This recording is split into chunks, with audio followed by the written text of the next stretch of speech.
పట్టుమని ఒక గంట కూడా పశ్చిమాసియాలో శాంతి పరిస్థితులు నెలకొనలేదు.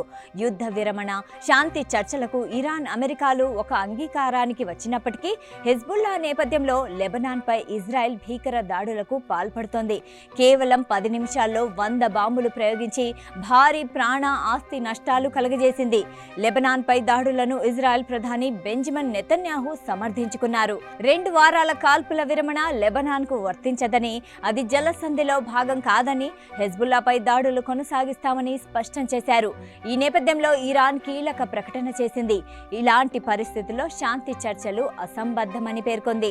ఇరాన్ పార్లమెంటరీ స్పీకర్, శాంతి చర్చల ప్రతినిధి మొహమ్మద్ బాగర్ ఖలీబాఫ్ మాట్లాడుతూ ఇజ్రాయెల్ కాల్పుల విరమణ ఒప్పందాన్ని ఉల్లంఘించిందన్నారు.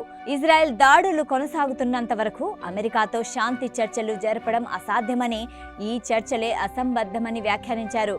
ఇస్లామాబాద్ వేదికగా శాంతి చర్చలు జరగనున్నాయి. అమెరికా తరఫున ఉపాధ్యక్షుడు జేడీ వ్యాన్స్ నేతృత్వంలోని బృందం ఈ చర్చలకు ముందుకు నడిపించనుంది.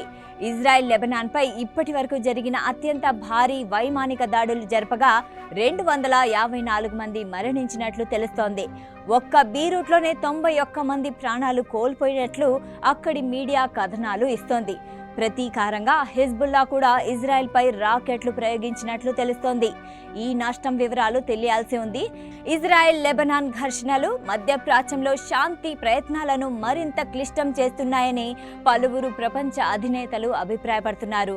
ఫ్రాన్స్ అధ్యక్షుడు మాక్రోన్ లెబనాన్పై జరిగిన దాడులను తీవ్రంగా ఖండించారు. యూరప్, జపాన్, కెనడా నాయకులు సంయుక్త ప్రకటనలో శాంతి కోసం పిలుపునిచ్చారు.